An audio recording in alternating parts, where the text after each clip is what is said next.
Welcome, welcome, welcome. We are talking politics and religion without killing each other. I am your host, Corey Nathan. It is an honor to be a part of the democracy group. We're just doing something different today. Okay. And I already have like in my gezegd. It's already, anyway, you'll find out. Okay. I'm going to get to it. It is an honor to be a part of the democracy group and network of podcasts that examines what's broken in our democracy and how we can work together to fix it. Before we get started, some calls to action. Subscribe to our YouTube channel. Follow us on your favorite podcast app. Then follow us on your second favorite podcast and third favorite, all the apps. And then review us at all those apps. I will put links in the show notes so it's easy to do all of the above. In all sincerity, it really does help us so that more people can participate in conversations like the one we're having today with Emerson Riley Nathan, who is my son. So here's the deal. I don't make myself available to talk to my offspring. So Emerson, this is his way of getting to talk to his 2-year-old. Actually, I hope that's not true, but it's probably partly true, I have to admit. But in all seriousness, Emerson is right smack. My kids are right smack in the middle of what's called Gen Z. So I thought for the purposes of the program, it'd be good to, talk to the kids, talk to Gen Z, see what they're thinking, see what they're worried about, see what they're working on.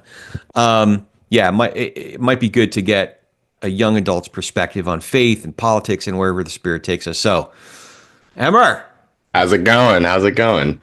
You doing all right? Yeah, I'm pretty good. I just woke up. I'm ready to take on the day. So for the record, it is 4:57 here, Pacific time, and he just woke up. Yes, graveyard will do that to you. Yeah, he works a graveyard shift at what's the hotel that you work at? Just an extended stays America. It's a pretty laid back job. I just do laundry and make music all night. Yeah. Okay. Yeah.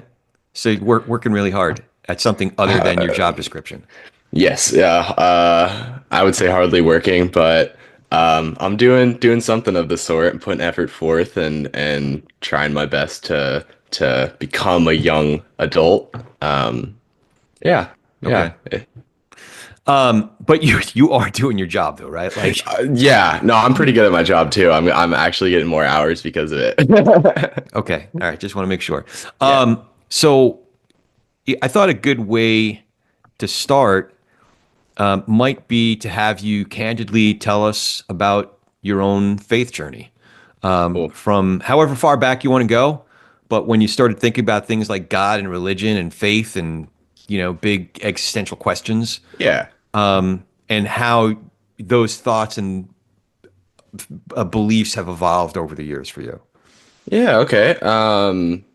Well, that's gonna be a journey. I've had ups and downs, but I have an interesting adventure throughout my experience with religion because obviously when we started out, your side of the family is Jewish and mom's side of the family is Christian, and we grew up in a more in a Christian household, and I honestly had a really good experience throughout my youth being a part of a church. I had a lot of friends that were a part of a church. It was a good community for me, and we were part of different churches, so my experience with the Presbyterian Church was really, really good just because of how open people were to questioning faith. I wasn't too big of a fan of the Baptist church that we were part of, just because it was more of a large space and it was always kind of scary for me to go in there when I was a kid for some reason. But just growing up in that. Did you have a sense of the differences in beliefs or kind of dispositions of the two churches? Because you're right, Yeah. they were very different. Yeah, I mean, even when I was a kid, I noticed that my parents were the only people that voted for Obama. When we were part of a private school and the Baptist Just for the church. record, dude, I don't know if you know, I voted for Romney and Ryan. Oh, really? In 2000, yeah. So I voted for Obama in 2008, but I loved the Yeah. Romney Ryan ticket. But a lot of people so sorry to interrupt, and I want you to continue your story, but this needs to be clarified. So a lot of people at Trinity and Grace assumed that I was as one of Lisa's friends put it, dyed in the wool Democrat. I'm like, where'd you get that? And Yeah, what it that came was down a to was I didn't hate Obama enough. Like yeah. you had to like show your like real cred, your Christian cred, Yeah. by hating on Obama and the libs and the left, and you know. I mean, But I feel like he did a pretty good job. yeah, I mean, I listen.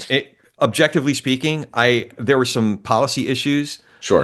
that I had a difference with Obama, but I thought, especially like in the early part of his first term, I thought a lot more attention needed to be paid to the economy and digging us out of the Great Recession Hmm. than what he did was Obamacare. But I didn't have as big of an issue with Obamacare as a lot of hardcore Republicans did. Hmm.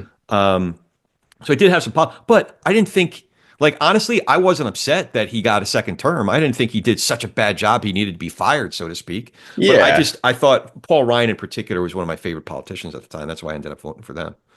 Yeah, and I think 2012 was the last year where it was more of a civil, like if you look at the debates, there's a large scary difference between how politics were more like a you can kind of go one way or the other if you're but nowadays it's been so polarized to both extremes that it's scary, and it's not something that I feel like you can so easily have a cordial debate about at this point, because if especially for kids of my generation, and the people that I surround myself with, generally speaking, they are going to be leaning further to the left than I personally am, just on a belief system aspect. But I feel like now it's more of a touchy subject to say, God forbid, I I align more so with a conservative ideal. Um, I'm definitely more of a moderate liberal myself when it comes to progressive like policies. Social aspects are more so what I pay attention to, because I don't have any money to lose. So the financial aspects of it don't really concern me because I am poorest of the poor, technically speaking.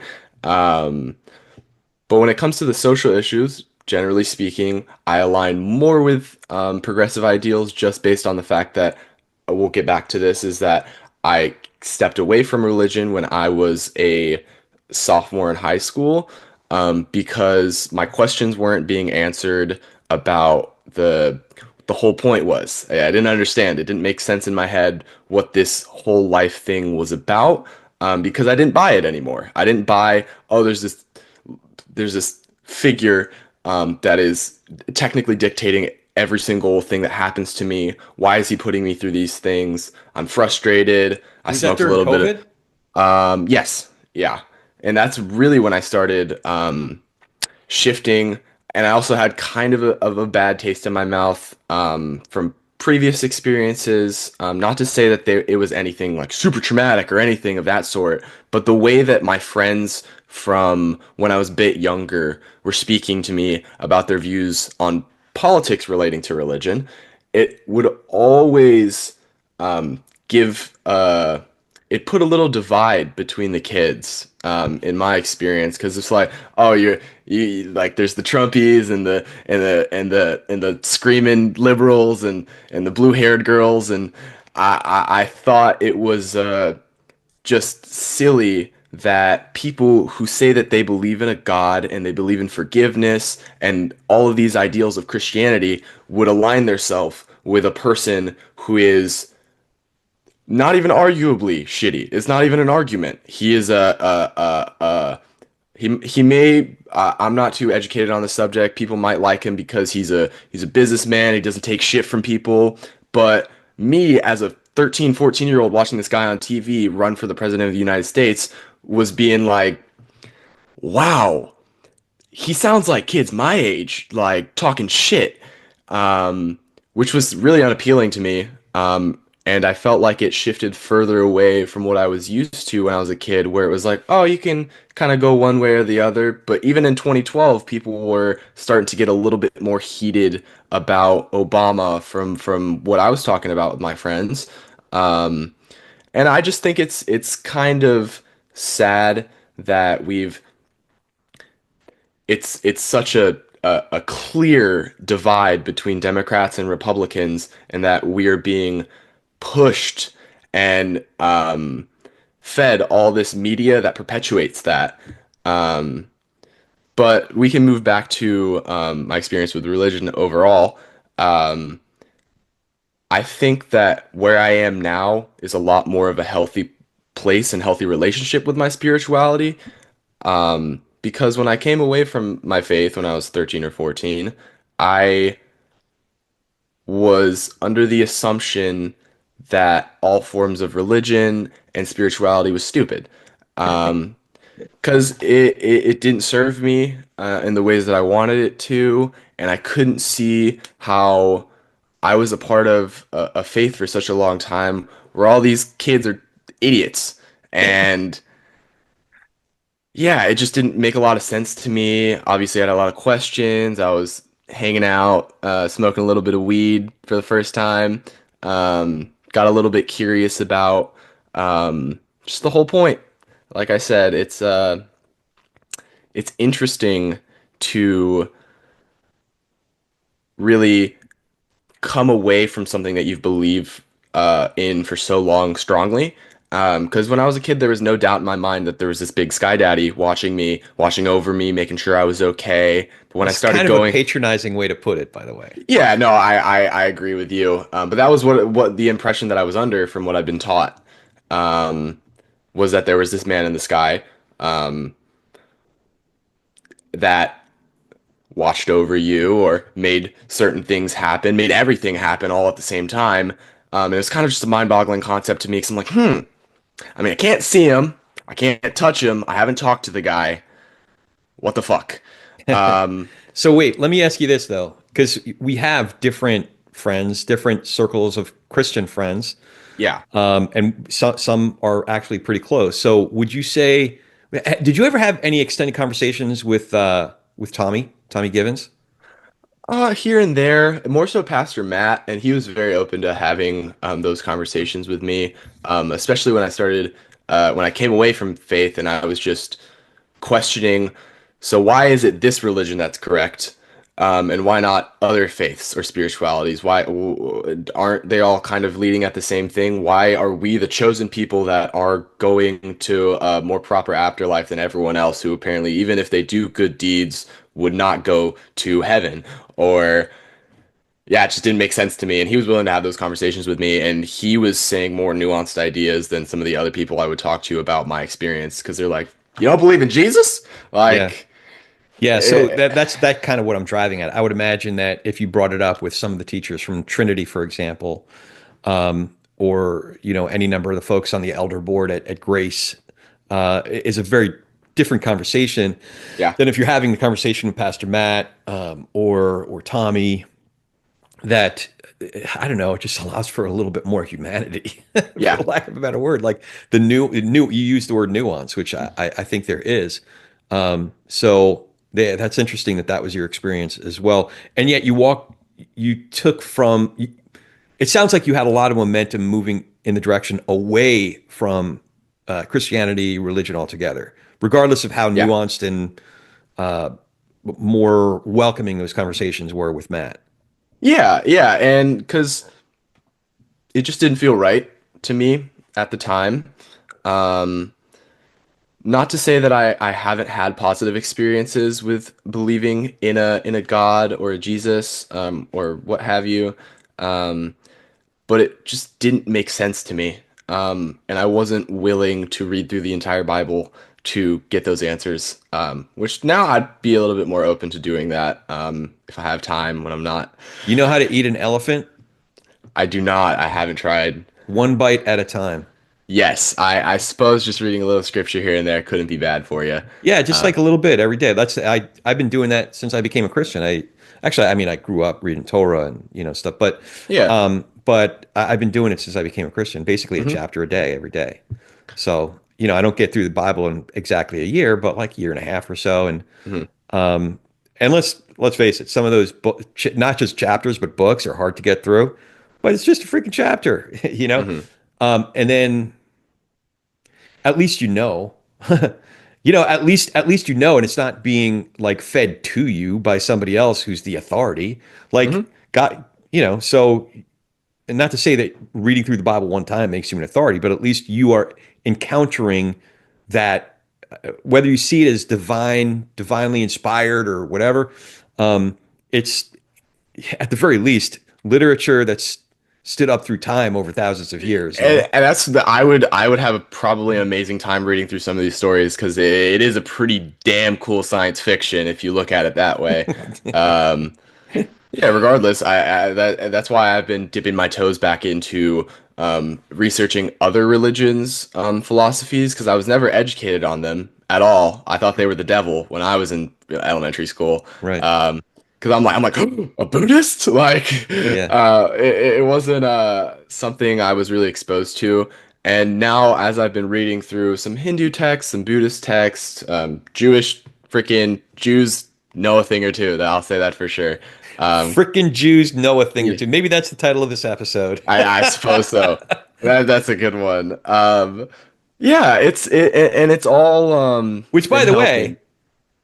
we are doing the Seder on Saturday night. It's one of my favorite, next to Yeah. Dominic the Donkey, when we decorate the tree. That is absolutely one of my favorite times of year, like religious oriented stuff that we Hmm. do. So if for listeners, we have this tradition. It's not religious per se, but when we decorate the tree, one of the last things we do is we put on one of the absolute worst Christmas songs ever. But to me, it's like one of the best ever. It's called Dominic the Donkey. Dominic the donkey. Yeah, no, it's a good Dinka tune. dinka dinka Dominic, and then we put the star in the tree, and it's the best. And we Yeah. just dance around the tree. It's great. But we also, there are still traditions and observances from Judaism, and doing the Seder on Passover is absolutely one of my favorite things to do. So even when I was at my most strained relationship with my parents, it was still something that I looked forward to doing. And, in a lot of ways, doing that stuff, even when there might be tension in the family, it keeps the family together. And I think if nothing else, there's great value to that. Yeah, yeah, and it's the kind of thing that I'm bringing my best friend Austin with me Oh, does on set. grandma and grandpa know? Yeah, I let them know. They need a heads up, but there's gonna be plenty of food. Yeah, that's one of my favorite festivities of the year besides like celebrating Hanukkah and Thanksgiving and all that good stuff. But yeah, it's a really cool way of bringing people together, regardless of if you have any religious faith or not. Anyone's allowed at the table. I think it's really cool and special to celebrate heritage, things of that sort.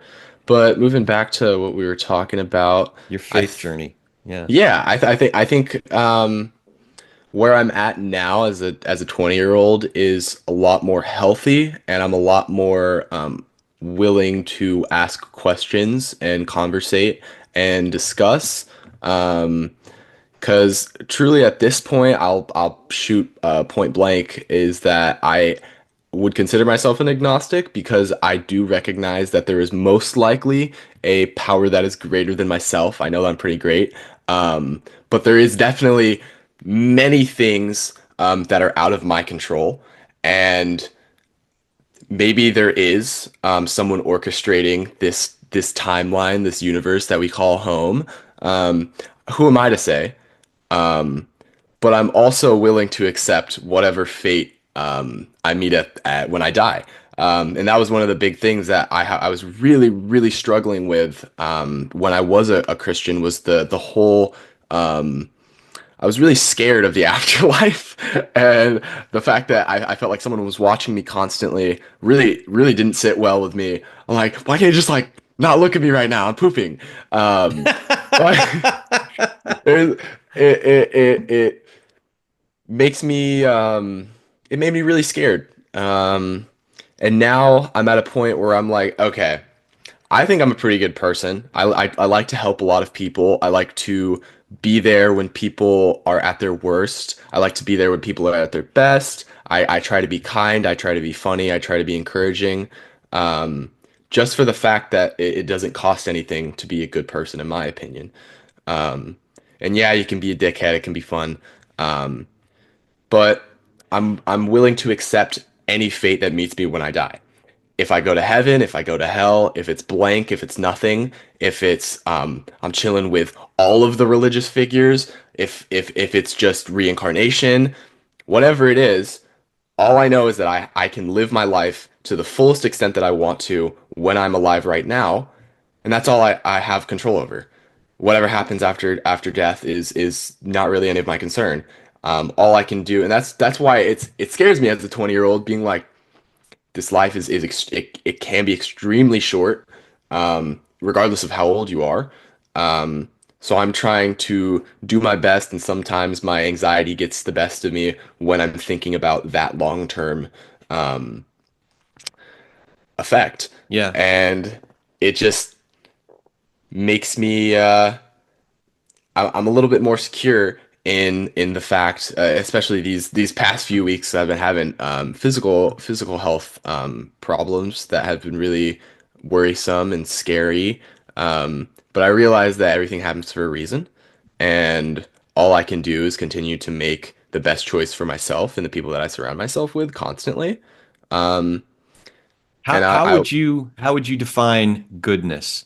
And what is you mentioned doing good things. You don't have to have a reward for doing good things. It's something along those lines, right? yeah. But how would you define goodness, and how does one is that just an innate ability that every human being has, or Maybe, maybe not. I feel like it's a learn something that you can learn if you're not born with that gift. Because I realize that there's nature versus nurture when it comes to a lot of things.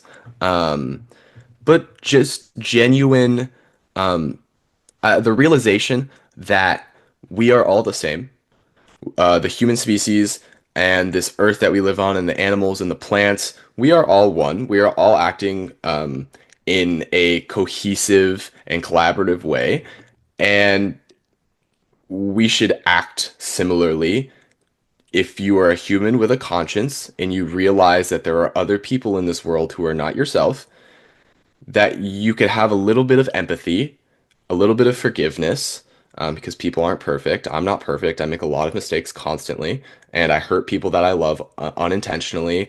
I've done malicious things in the past, but I've learned from those, and I realize that if that same thing, that shitty thing that I'm doing to that other person, and I've learned these things recently, if it happened to me, I'd be pretty damn pissed off about it.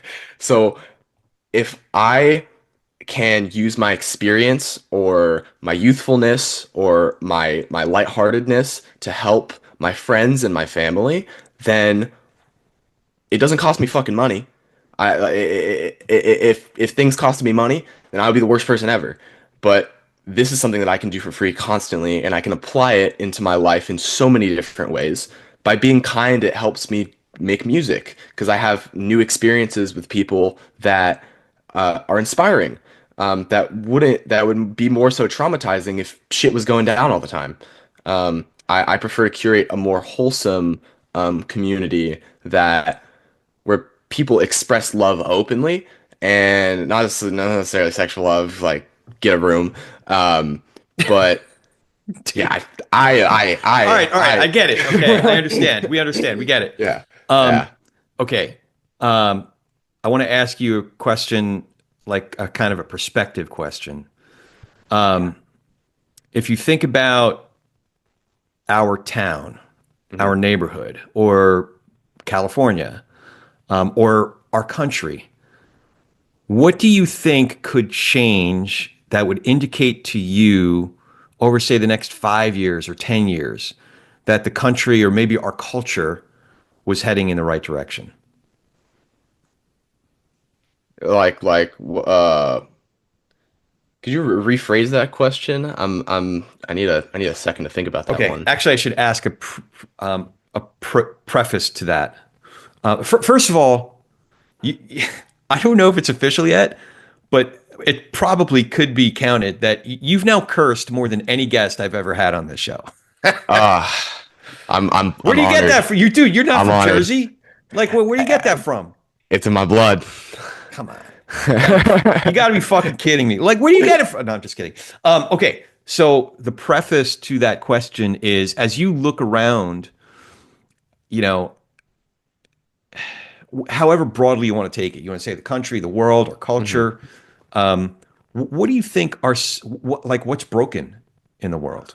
I think the lack of empathy. I think that the the algorithm that social media feeds everyone that is connected on those sites um, inherently perpetuates more reactive behavior. I think people should be more willing to have cordial conversations with people rather than yelling. So, like talking politics and religion without killing each other? Essentially, that's what we're doing right here. Yeah, yeah, it's a good time. Not necessarily that that's something that should be discussed constantly because there's other things going on in the world. It's obviously it's a very important topic for a lot of people, So we but I have, find myself, you're absolutely right. There's politics, there's religion, there's the New York Mets, yeah, and then let's go Mets, baby. not much else. Yeah, no, it's crickets everywhere. Yeah, yeah. Okay. All right. Okay. Now I'll ask that question. So, by the way, I should have said when you were defining what it means to be good, what goodness is, you were basically describing, love your neighbor as yourself. Yeah, Or, and the fruits of the spirit are a great example of that example. yeah. Um, So, at the very least, you still draw upon a frame of reference for, kind of moral, moral forming, yeah, formation. yeah, yeah, definitely. I still implement a lot of the things that I learned in Bible school and regular school, and just my experience with really good Christians, like you mentioned, Tommy Givens, just people who set a really good example of what Jesus would look like in the terms of how you act. You're forgiving, you're kind, you're gentle, you're patient. There's simple qualities that you have to be conscious of in order to maintain the act of being a good person. And it's practice. It's not something that comes easy to everyone. Certain people have different unique qualities. But I feel like it's something that anyone can do and anyone has the capacity to do, regardless of how terrible or amazing that your life is. But being a human is very hard, and I recognize that. It comes with a lot of hardship. Yeah. So, So I asked the bigger question of like, what do you think could change? But I'm going to ask you more of a focus question, which is you're earnestly working on your craft. mhm, You're in music. So first of all, you could describe your particular form of music better than I could. of course. It's pretty esoteric to me. It's Yeah. kind of like, you know, it's kind of like this. So I'm into jazz, right? Yeah, of course. But like certain musician, Coltrane, for example, he went into the avant-garde, so when he was playing more bebop or even hard bop with Miles and Monk, like Hmm. that's something that my ear can hear. It's within forms that my ear can appreciate and really get into. But when he went too far into the avant-garde, I just can't hear it anymore. Like my ear doesn't follow along with it anymore. Yeah. So the Yeah. music that you've gotten into, it feels to me a lot like the avant-garde jazz musician when they go avant-garde. Maybe Yeah, it's extremely niche. At least well, so the okay. music that So I explain the make. genre of music that you're in. So technically, I make dubstep, which is an overarching term for a lot of electronic dance music that particularly lies within 140 to 150 BPM. And it's focused, generally speaking, it has halftime drums, and it's DJable music. You make it on your laptop. I use Ableton. Um, and the reason why I love it so much is particularly how it reacts with the dance floor. I've never seen people move to music like I have when they're at a dubstep show. Um, And like I said, dubstep is an overarching term. So there's like different subgenres that I play. I like to play a lot of trap because that's reminiscent of hip hop, and it's just more so beats that don't necessarily need vocals in them because they're so fleshed out. Um, and generally speaking, you like to hear this music on a larger sound system, just because the music that I particularly gravitate to, which is another overarching term, bass music, is heavily focused on the sub frequencies. And if you need to have a nice subwoofer in order to truly appreciate the entirety of the piece of music that you're listening to. Um, so yeah, I make dubstep, and I didn't start making dubstep. I actually just started DJing it because my best friend Austin, he was a DJ when I met him, and he hadn't even been making music yet. We started making music together. He had a little bit of musical background when it came to producing like hip hop beats, and he played violin.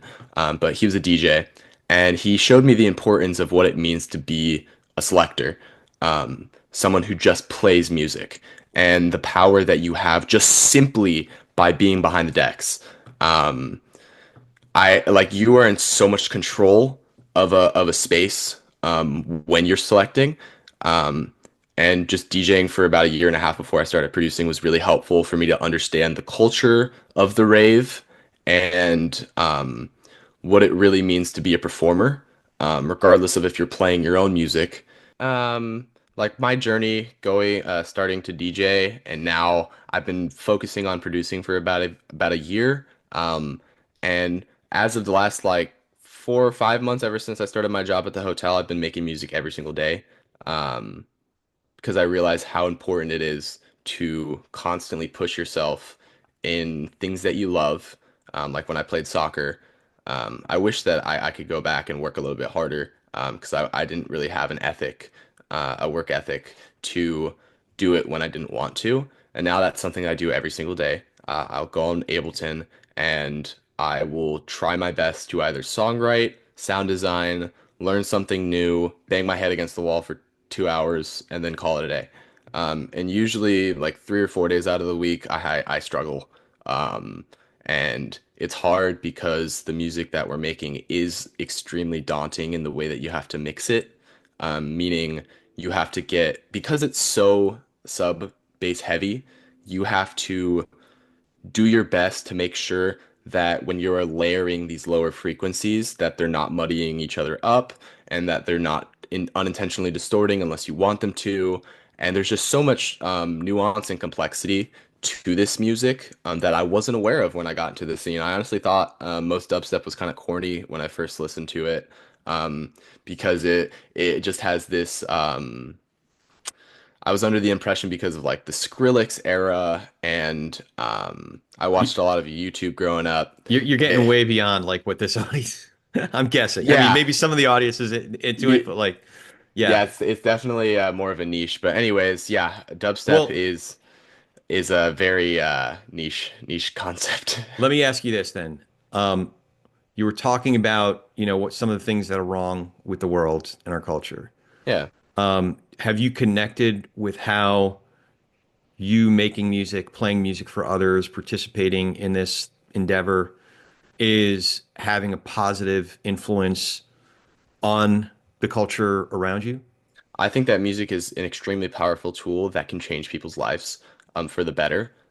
Specifically, this scene that I'm a part of, the raving community, we have like the concept of plur, like the peace, love, unity, respect, which I think is really cool because humans, when I go to these events, I see how well humans can get along constantly and how cool we can be when we all are together in a space and we decide to have fun. um, it's really inspiring to me, and it makes me want to create a space like that for somebody. Because when I got into the scene, I was really sad. I was really sad. Didn't know why. It was a different phase of depression that I was battling with. And when I saw all of these people shaking ass together, doing whatever you're doing on the dance floor, doing the worm, like just it reminded me of when I was a kid. We were playing pillow pile when we had our babysitter, like just like doing fun things that don't necessarily. There is a pretty big substance culture when it comes to the rave scene as well. But I've really not been too actively involved in that. I mean, I've had my bouts, but these days you have a beer, you smoke a little weed. Yeah, that's the extent of what the partying can be, especially at the events that we throw and that we go to. Um, and people I've seen some crazy stuff, but I think generally speaking, I've had a really positive experience. Just seeing how well people can get along together when music is being played and when people are excited about something. Because you don't see that too often when you're watching the news all the time. It's just people arguing with each other. And I think music can really shift your perspective depending on what style of music you're listening to. I listen to a lot of jazz. I listen to a lot of psychedelic rock. I've been getting into bluegrass recently, and it makes me feel a certain way. And it tells a specific story that reminds me of like how I'm reading a book, or and yeah, it had an amazing positive influence on my life to pursue something that I'm extremely passionate about and pretty knowledgeable on. And I feel like music has the potential to change the world if you let it. It's really cool, and I think these days we're going into a different kind of summer of love. There's just so much music being made constantly, and because of the internet, and it's inspiring to me, and that's why I make music every day because I want to do that for the rest of my life. Nice. Yeah, So I will let you plug your, yeah, sugar yeah. magnacious and what's the other one? Debased. Debased. Yeah. Yeah, it's Sugar Magnacious is more of a homage to our little girl Maggie, Magalicious. Sugar Magnolia. She was Yeah. a tenacious doggy, that's for sure. She was my best friend growing up. This Labradoodle that we had, she was so silly. She was just a presumptuous little dog that was very stubborn and but steadfast and it just she was kind of how I learned how to work with humans. Like she was a model. She was more human-like than dog, in my opinion. But also my love for the Grateful Dead and how I thought I put those pieces together of like, oh, that's really cool. My dad named our dog after a Grateful Dead song, um, Sugar Magnolia. And whenever I hear that song, I get a crazy nostalgia boost, and I see her face constantly. And it's just a beautiful thing that yeah, Sugar Magnacious makes more trappy hip hop inspired music generally speaking, but I've been working on some Grateful Dead music remixes as well. But D-Based is more so it's me and my best friend Austin. It's our duo project, and things come a lot easier when you're working with another person. Yeah. It's like being in a band. So Because I send me the ways I could put in the show notes so people can like log Oh into yeah, your yeah. Instagram and We stuff. got Instagram, we got SoundCloud. You All guys can right. listen to. We're going to be releasing another track as debased within the next month. On SoundCloud probably just because samples we're using probably would be really hard to get those cleared. Yeah. Um, That's all right. So while we're talking about it, what are the digits or whatever? How do folks find that stuff? so you can find us on Instagram. You can find me at Sugar Magnacious. I know it's a mouthful, but my dad will put it in the notes for you. And at dbase sound. Instagram is the main way that we promote our music. All right. So you give me those links so I can make sure to Yeah, put it yeah, and correctly. I'll give you Austin's as well. He also does like TikToks and stuff. Okay. Yeah, Um, all right. So we did say that you'd be able to ask me questions. Do you want to ask me questions? yeah. No, I'm curious. I got him right here. Um, yeah. So we can start with the religion, if that's okay. I was really curious when I was making these questions about how Christianity has benefited or negatively affected your life, and why do you choose to live your life with faith in God, like on a consistent basis? Like you wake up in the morning, and you're like, yeah, I believe in God. I'm curious as to how that affects you consistently. So that's an interesting way to describe it. A friend of mine who is an atheist described faith differently. He said it's kind of like he sees his friends who are religious, who have a spiritual faith, as people who can see in color, and he sees in black and white. So believing in God is just not something that's within his capacity. That's how he experiences being an atheist. Does that make Okay. sense? That makes sense. So it's not like I choose. There are some things, listen, along the way, there are some things I've definitely chosen. But from a fairly early age, I had what we would think of as existential questions. You know, Yeah. is Yeah. there a God? What is good? What's up with the whole universe thing? Is it life going somewhere? Is the universe as a whole going somewhere? Like, what's up? Yeah. And I came to like it's not like you come to conclusions on this journey. It's more like you have moorings that you hold on to for a second, Hmm. and then it kind of springs you forward to a whole bunch of other questions, right? And then you Yeah. grab onto another mooring. Yeah. So that's what it's been like for me, and then the way Jesus's answer to what was broken in the universe. We broadly refer to it as sin. And I think people misunderstand what sin actually is. Yeah. They think it's like, oh, I told a lie, that's a sin. That's kind of sort of what it is, but like not really. Sin is really a description of what is broken in the universe. Like if there's an ideal for equanimity, like, the perfect Garden of Eden kind of a thing, Yeah. or what's described in Revelation, where we're headed, Revelation 21 and 22, or other religions and philosophies have an ideal, right? I'd like to think that the universe's story is kind of trying its best to move in that direction. And sometimes we fail miserably. Yeah. And there are some people who embrace the very opposite of what we know is good, right? Hmm. We're experiencing an era of that right now. So Jesus's Jesus's ministry, his life, his death, and specifically his resurrection answered some of those basic questions in more profound ways than anything else I had or have studied and looked into. And then it's a practice. You go to church. You pray with people. You break bread with people. You go through life with people. You mourn with people. You celebrate with people. And going through life together and practicing certain rituals like the Seder or other rituals like, communion.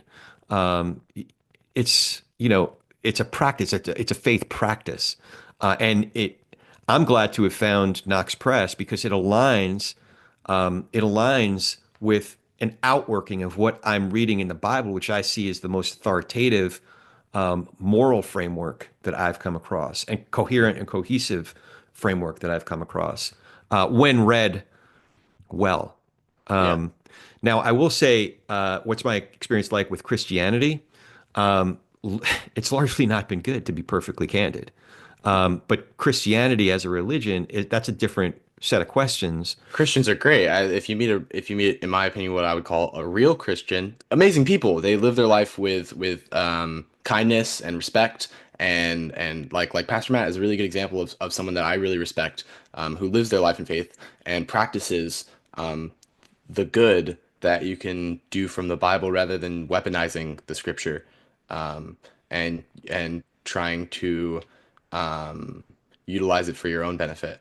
That is largely negative, impacting minority people or minority groups in general, like gay people, people that it's that was largely one of the things that I really found to be kind of disgusting when I was coming away from faith, is that I knew so many people that were homophobic because of their faith, which makes no sense to me.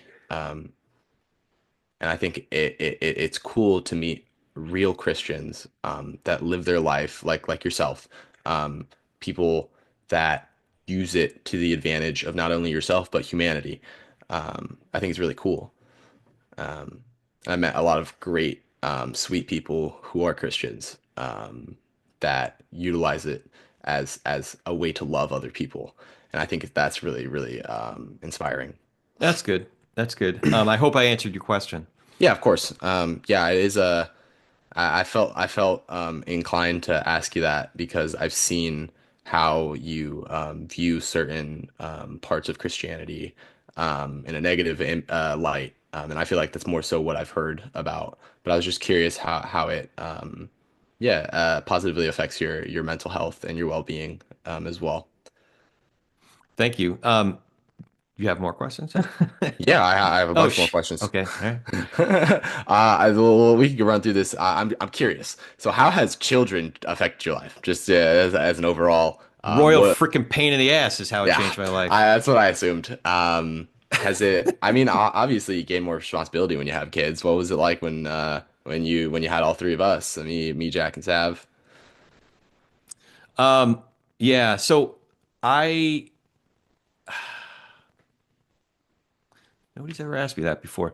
Um, so I I think a lot of it has to do with my relationship with my grandfather, Hmm. and Baba and Zeta Yeah. on my father's side in particular, and feeling like I was a member in a family that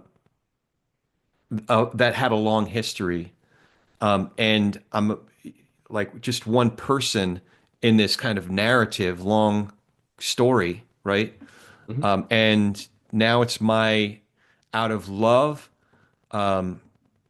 and duty in a way is Duty. to honor my grandfather, honor, my father, honor my great grandparents who I've heard so many things about, Hmm. to honor them by honoring our name.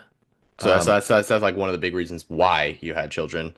I'm Yeah. curious. I'm curious how just the act of having children has then changed your life.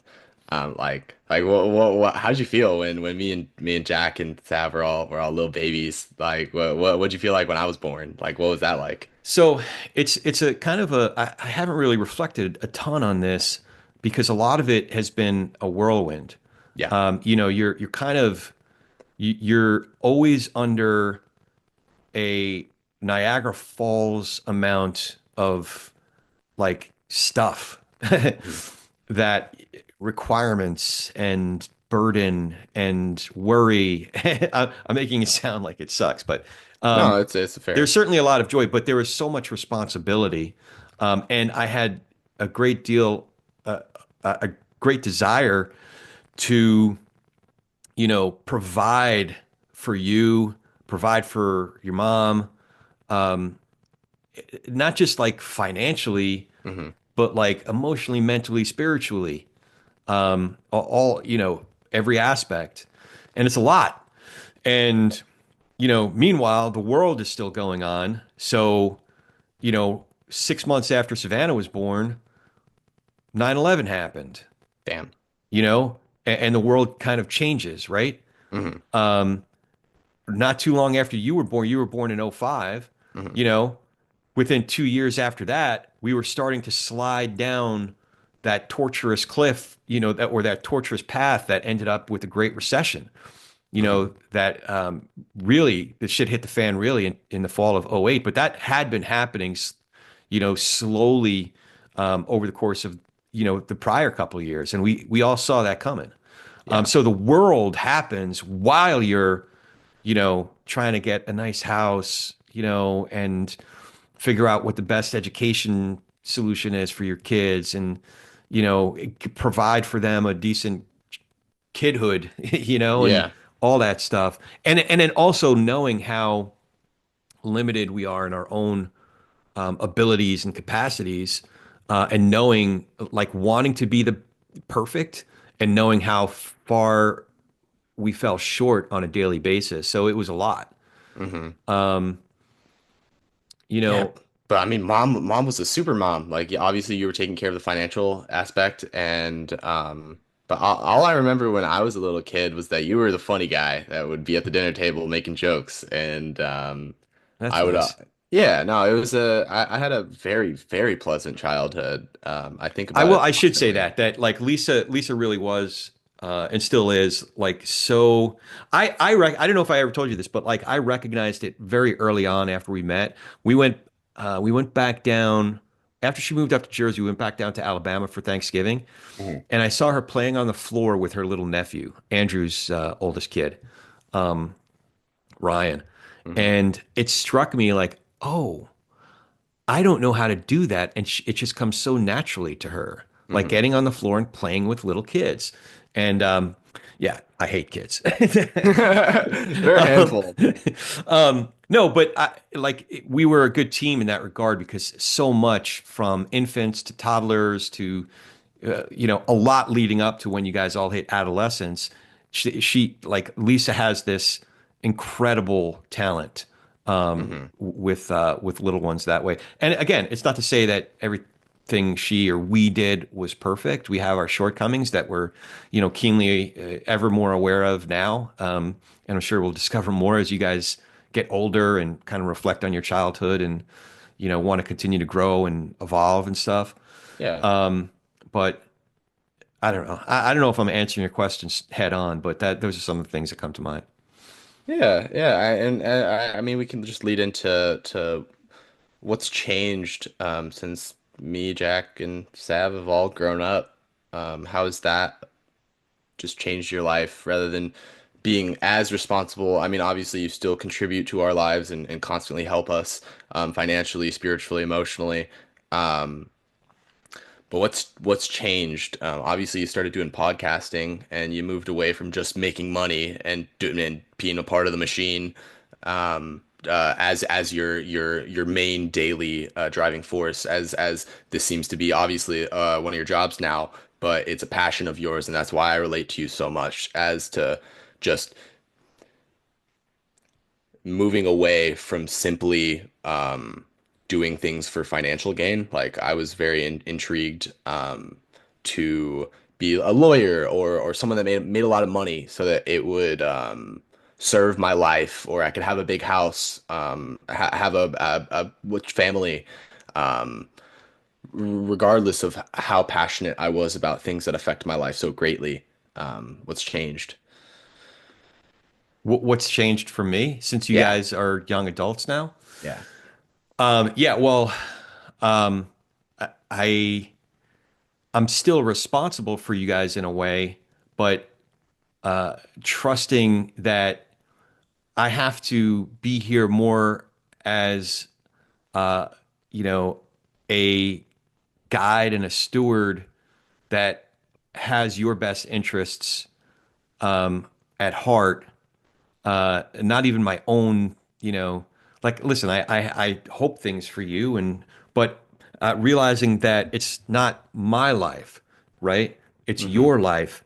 And there are very few people in anyone's life where you have someone that really wants your best interests, Yeah. really is rooting and pulling and working for what's in your best interests. And I have no agenda for you, even like, the people at Grace might hate hearing this, but like, even when Yeah. it comes to your spiritual, like, what I want for you is to earnestly seek the truth when it comes to that stuff, right? And that comes in so many different forms and shapes for different people as well. Um, some of the best people I've ever met have completely different ideals than I do, Yeah. in different backgrounds. Um, But listen, and there are still some things where I'll fight. I'll mm, fight. Like if I see you guys are still young adults, like you're not fully formed yet. So if I see mm. you doing things that are self-destructive, we're gonna throw down, Yeah, and you've yeah. seen it. You've seen it. Hmm.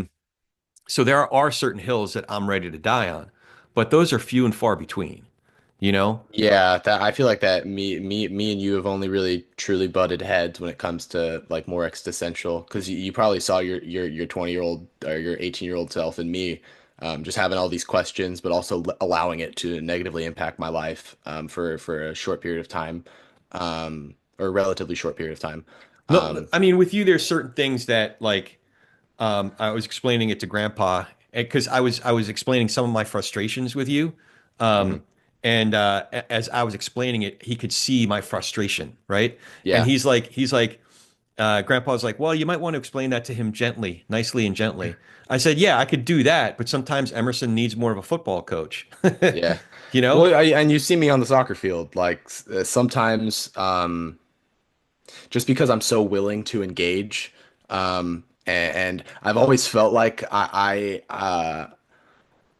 can relate more to the adult mind, so I view myself on that same playing field. Someone just needs to tell me, Emerson, do your job. Like it just needs to be put plain and simply for me sometimes because it not always a long thought out discussion. I will come away with the right impression. Um, Sometimes it's just put your elbows up, kid. Like it's yeah, yeah, I can see how that would be an interesting one. But we can that was a really good answer. I'm happy with that. We can I'm glad you're happy with that. yeah, no, I got what I wanted out of that one. Okay. All right. You have more questions still? I didn't Yeah, know. Okay. Okay. All this is right. this is a podcast, man. It's not just the interview of Sugar Magnacious. We're hanging out, we're Okay. All having right. a good Fair enough. time, Yeah. drinking coffee.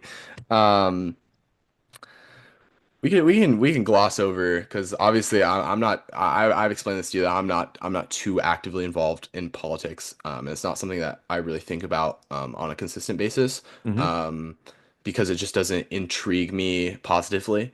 I feel so small when it comes to just the state of politics and what I can do. Obviously, I believe that I have privilege as a white man and I have the power to do certain things.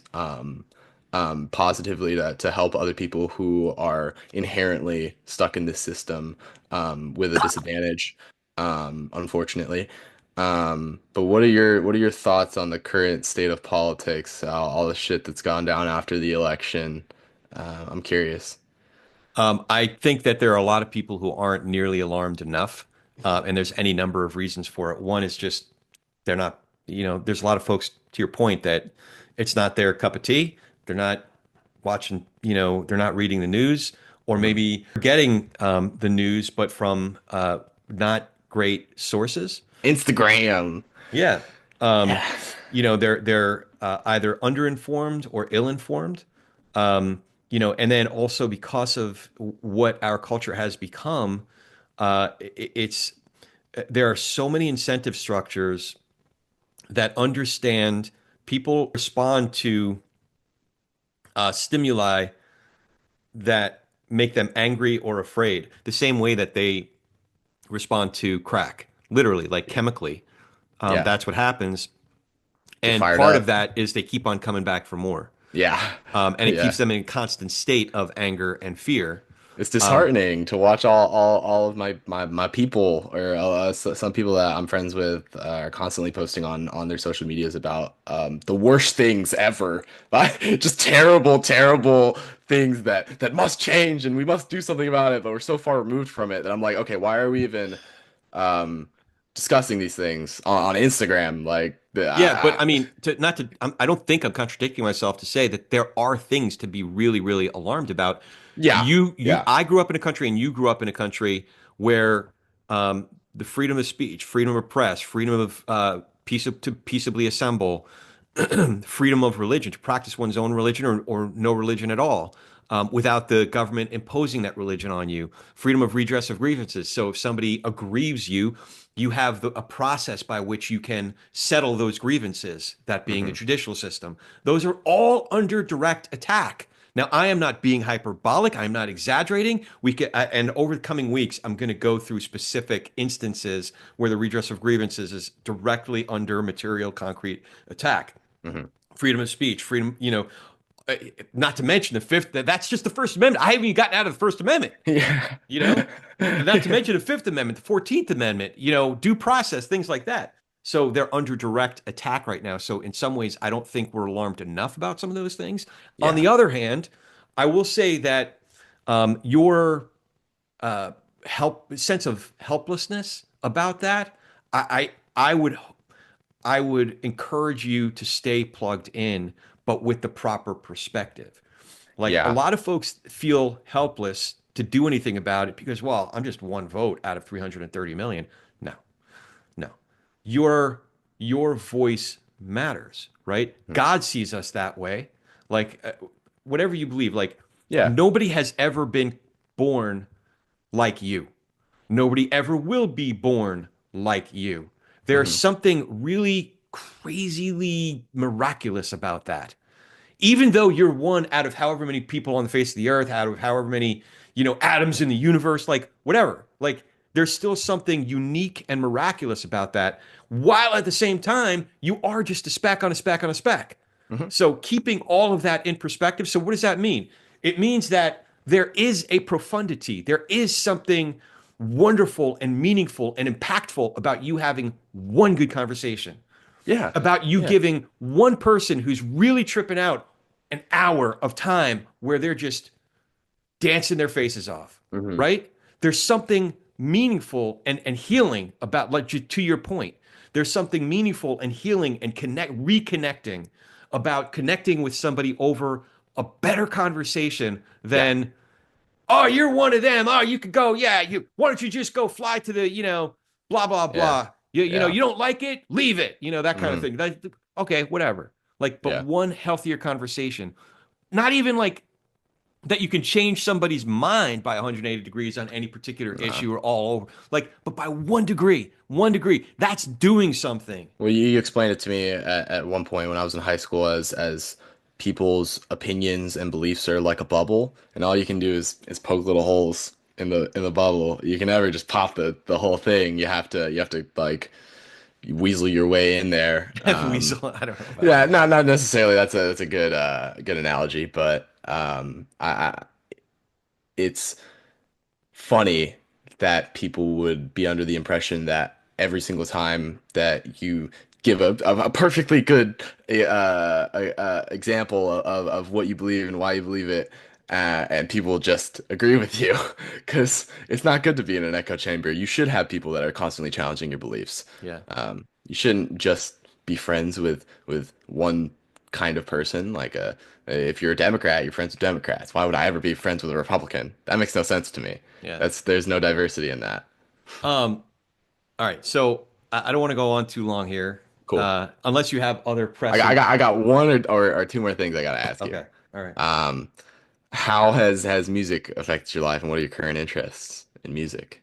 So I have a broad range of musical interests, but jazz is really, and a certain period of jazz from like when Louis Armstrong started recording right up Hmm. until mid 50s, early 60s through the bebop era.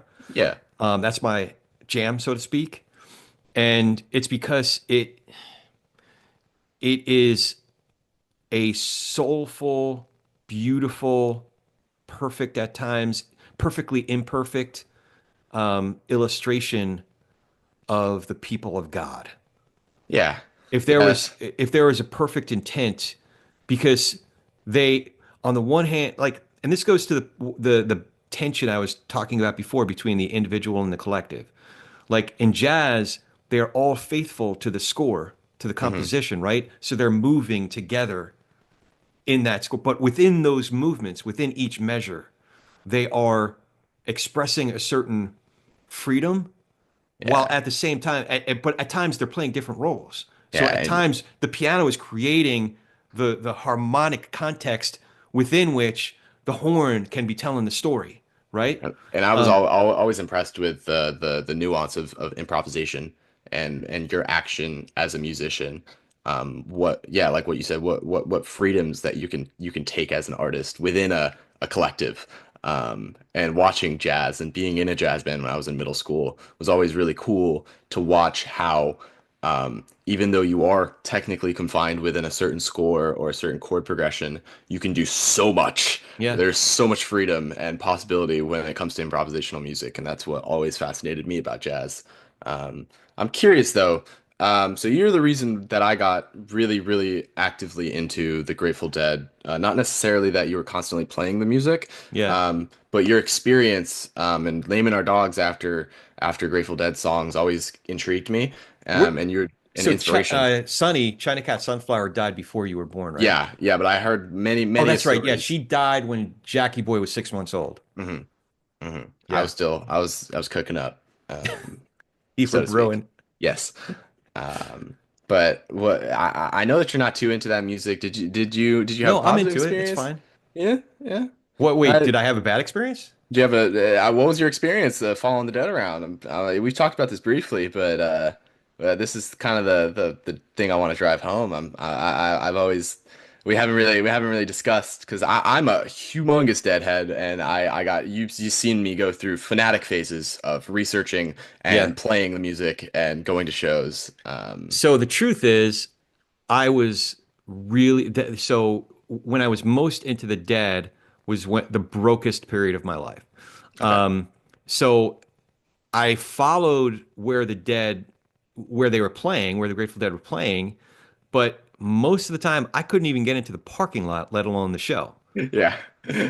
You know, I was lucky to eat, Mhm. so by the time I got to a number of these different shows, I was lucky to find some like campground where a bunch of deadheads were hanging out and, get a sandwich or something. Yeah. Um, but I was close enough to have seen the scene kind of a Mhm. thing. And I got into enough shows. There were a bunch of shows that I got into, but it wasn't like dozens and dozens. I knew that you were more so into the Allman Brothers. Well, the Allman Brothers, because that was the band that the Blues Traveler was opening up for. Yeah. That was in particular by the next years when I was your age, I was starting to make a little bit of money. Yeah. So I could go to a lot of shows. So I saw the Traveler and Allman Brothers. I was also into I was and still am into like original folk. Well, I don't know if you could call it original folk, but like real acoustic folk. So Pete Yeah. Seeger and Arlo Guthrie. Yes. Yes. I Woody Guthrie and Well, yeah. Woody had He was died before our time. but his son Arlo and Pete Seeger had this great collaboration, and they toured around together. So I saw that. I might have seen them more than I saw the Grateful Dead, but I saw the Blues Traveler in all different forms, from stadium. Well, would they play? They played Waterloo Village. That was a great venue. Um, yeah, they did play stadiums, but they Hmm. were usually playing in stadiums where they were part of a larger. Yeah, they were opening up for the larger Yeah. bands. But seeing them in like, clubs, like Roseland or Wetlands, that was really cool. Um, so yeah, it was no, that it was a good experience. But with the Grateful Dead, I was into the music, but I knew I wasn't as into it. It was almost like I wasn't um, Deadhead cool enough because I didn't actually get into the shows Yeah. like kids that were. Here's the thing.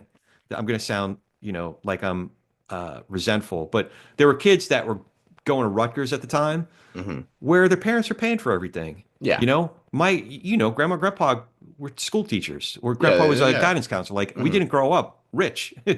Yeah. These other kids, eh, they had like whatever they could do, whatever they wanted to It was do, go to as many concerts as they expendable. wanted to, Yeah. and so we weren't those kids. Hmm. So anyway, yeah, I wasn't. I was more into the Dead than a lot of kids I graduated high school with, Yeah. if not most. But yeah, but that's the real story behind me and following the Dead. I followed them around whenever they were in the Northeast, but I never quite got into the show. I Yeah. literally couldn't afford to get into the shows themselves. And I'm definitely I'd say in terms of my relationship with the Dead, I'm definitely more into the earlier style of the more country and blues influenced. Because once you get further along, you can tell how much psychedelics are Yeah, involved. And that's not really my cup of tea these days. It's just because I've seen it in the rave scene as well as to how. Yes, I feel like anything in moderation can have benefits on people's life, but generally speaking, people are abusing those substances and going crazy. And I've seen some of my friends or acquaintances like have, and I've had my own experiences with overdoing it. And I feel like it's something that should be more talked about within these realms of music as to there's a time and place for these kind of things. And generally speaking, I feel like when you go to a show, it would be more healthy and more beneficial to go to these shows, drink a little beer, go sober, it's like do it, just have a good time. But you don't necessarily have to have a spiritual awakening when you're on a dance floor, in my opinion. yeah, yeah. Um, Um, all right. So we have been going over. I meant for this to be closer to a half hour than, yeah, over sure, an hour. sure. But let me anything else pressing? Because I don't want to like.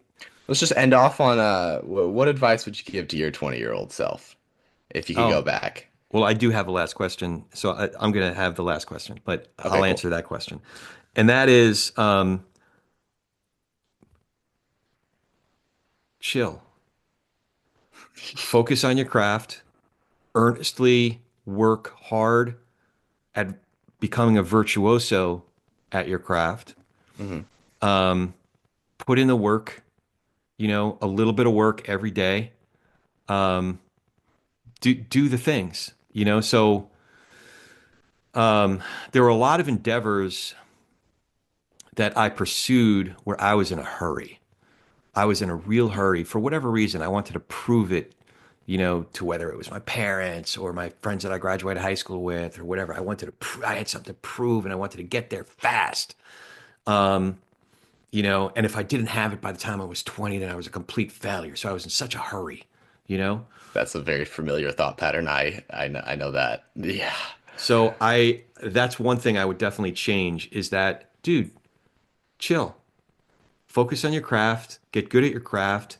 Don't focus on getting it tomorrow or even next week or next month, but focus on doing the things every single day, and it's not just like, listen, when I was in the theater scene in New York, it's not, of course, yes, it's about doing your work to improve all the different things that you need to work on to be an effective actor and to Hmm. breathe life into the words of great writers, right? But it's also it was also about just sending out one headshot a day Hmm. instead of like you know getting trying to send out 50 headshots, 100 headshots, and thinking I'm going to do that. Like, no, no, no. Send out one headshot every day. One, five headshots every day if that's doable. And that's so applicable to my situation as a producer. It's like 10 minutes a day, dude. Just do it. Just do a little. You don't have to because there's a big you're under the assumption as an artist that when you wanna make a living off of this thing, it's I needed to release this song yesterday. The people are beating me to what I want to do. It's competitive, and you get really scared and lonely sometimes. And I have a lot of bouts with feeling like less of a producer. So in the year that I've been making music, we've only comfortably released one track. That's discouraging sometimes in my brain, but I realize these things come with time, um, and it will happen if I continue doing what I'm doing, and realize that I'm a malleable person and I can learn new things, and I'm not stupid. You didn't give me that's one of the things I'm super grateful that I have smart parents because that was a genetic disposition for some people that I was around when I was in school. And I'm super grateful that I have my brain, but it's very it can be your enemy sometimes. So it's important to remember to just take it easy, just relax. You're allowed to be a kid. Yeah. I'm sure there's a Yeah, lot of other things. I wish I discovered meditation a lot earlier in life, because that's I a think really I would have been a cool. lot healthier mentally if I Hmm. found it earlier. But that's what life is. Sometimes you don't, you find things when you need to. Yeah, Um, yeah, I'm sure there's a lot of other things I could think of, but that was the first thing that came to mind. So I'm going to ask the last question. It's the TP&R question. got it. What do you think each of us can do to be able to share space with, have better conversations with, perhaps even nurture relationships with people across our differences? So that's people who have different backgrounds and beliefs than we Hmm. do, who get their news from different sources than we do. How can we do better at talking politics and religion without killing each other, or is it even possible? It's extremely possible. That's a great question. I think the main thing that comes to mind when I listen to that question, um, is to listen, do less talking, try to find more understanding, be kind, be respectful, um, be steadfast in your belief, but be open to nuances and realize that humans are imperfect, but together, by having these conversations and by allowing each other to figure it out together, it makes it a lot easier. So be willing to have hard conversations sometimes, not always, but yeah, listen more than you speak. I think that's a really important thing that I wish that I discovered sooner. But by reading a lot of books and by listening to a lot of podcasts and listening to a lot of music, realize I got two ears and one mouth. There's only so much I can do by talking. There's a lot more that you can do when you're listening. All right, man. Rachamim Yitzchak. You know that's your Hebrew name, right? Yeah, no, it's a cool name. I wish I utilized that more often. Yeah, the first name's after Rhoda, Yeah. Rachamim, and Yitzchak is for a couple different people, but yeah, Rachamim Yitzchak. So Yeah. Follow me on Instagram. Follow me on the SoundCloud. I'll be on Spotify soon enough. Sugar Magnatius, Debased. Follow my homie Just Kale. Shout out my mentor. Um, you guys are okay, great. You're amazing. how do you know? Yeah, like I, I'm just assuming. I'd like to think that the people listening. I'm sure that some of my friends are gonna listen to this and find it super funny. all right, Uh, yeah. that's good. All right, well, thanks for pitching your stuff and putting up with the likes of me. Thanks I for hope I having didn't. me. I hope I didn't fuck you up too much. No, thanks for giving birth to me. You're the best. Okay. You're the best. As always, if you dig what we're doing here, remember to follow the show, write that review, and now you can watch these conversations on YouTube and support us on Patreon. It's youtube.com/at politics and religion. Your support really does make a difference for Debased and for Sugar Magnatius and for politics and religion. So thank you for all of it. Now go talk some politics and religion with gentleness and respect. Have a great week.